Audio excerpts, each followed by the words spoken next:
Good morning, folks. This is Richard Massey, and thanks for joining us today. We're in beautiful north central Nevada, and we're at the bottom of a copper mine, an old copper mine that was active not too many years ago, and it's going to be fired up again probably in a few more years. The price of copper is going up, so we have a bright future here in Nevada. Today, we're going to be discussing how to use roll film on a 4x5 camera. Various roll film holders give you the option of having different formats and also different emulsions are plentiful with roll films, whereas 4x5 film, really hard to find film, it's very expensive, and the workflow and you process it, it's just kind of a pain. So with roll film, you got a lot more options. So there are basically two types of roll film adapters that you can use. One that goes under the ground glass and another one that you have to remove the ground glass and then it locks in place. And it locks in place via these little sliding devices here called Graph-Lock backs. And that is something that you should look for if you're considering getting a view camera, whether it be a view camera, a field camera, or Speed Graphic, any of those old wonderful 4x5 cameras. Be sure you have this locking ability because it'll let you use many different options, like the roll film backs, of course, but magnifying viewfinders, and that's the way to go. A lot of these old cameras will have, well, they look pretty much the same, except they will only have the spring-loaded back, and you can't remove it to lock in any other accessory. So be sure to look for that. And you'll get two cameras look exactly the same, except the back might be a little different. So be sure to look at that carefully. Now, you'll see behind us actually, there's a vein of copper running diagonally across here. That blue, I think you can still see it from this distance. But a lot of copper out here, and this is such a beautiful day. It's early spring, and I'm delighted to be out here. My friend Mark Nyquist has helped me doing the video, and he's going to do some drone footage too that we'll insert a little bit later. But let's look at those two different holders right now. The most typical and common is this back that slides under the ground glass. This is called a calumet, and this is kind of the pioneering roll film back. It's 6 by 7 centimeters. That's a 2¼ by 2¾ inches, and it'll take 120 or 220 film, and it's real easy to insert. It'll slide under the glass, but if you're in high winds or you feel a little more comfortable securely locking it in, there are the grooves on the top and the bottom, so you can do like the other type of holders, remove the ground glass and then lock it in place this way. So this one just simply inserts like that.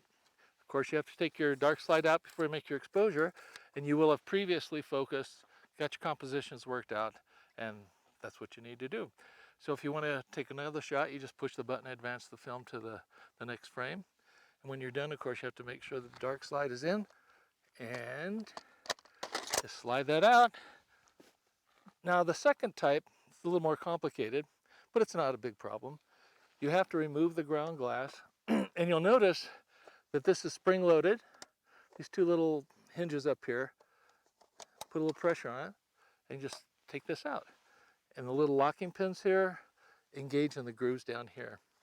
So that's how that happens. Take that out, and then we use this type of holder. Now this is something that will set in and lock in place with these Graph-Lock backs. Now this has 22, and that means it's a 2 by 2, or it's 2¼ square. And this is a Graflex. They made a variety of different ones, different formats. 645, it was 6 centimeters by 4½ centimeters, kind of vertical. It's very popular with folks that are doing portraits. You know, you can just set it up and everybody set in the right place and boom, boom, boom. And this will take 120 or 220 film. And it also, of course, has a dark slide.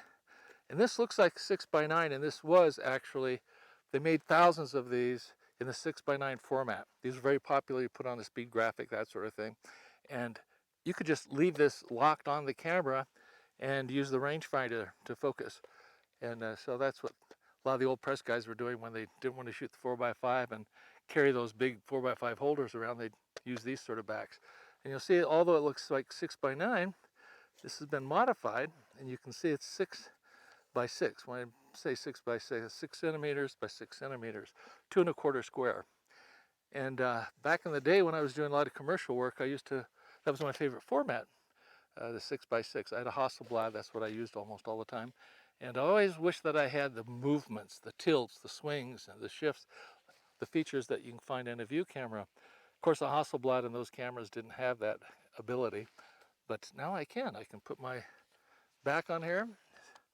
Oh, by the way, there's a little notch here, a groove here that sits right in place, and that will make sure that we get things lined up properly.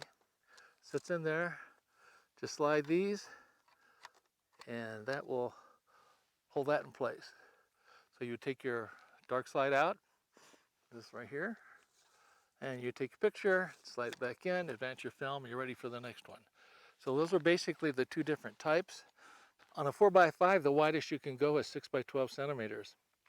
With an adapter, though, you can get a back and roll film holder that will give you an exposure at 6 by 17, and that's just really wide panoramic and very popular for interior decorators where they want a long, narrow picture back behind the sofa. So those are the two most common roll film holders of the two types. One goes inside under the ground glass, and the other one locks in place like this. Okay, that concludes our discussion about roll film backs that we use on the 4x5s. I hope you enjoyed it and got something out of it. And please stay tuned for future videos regarding these, because I'm going to take a closer look at them and discuss how to load them and some of the special features that we didn't cover. And so stay tuned for that. And if you like what you saw, please give it a thumbs up, like the video, and consider subscribing. Sure would appreciate it. And until next time, take care.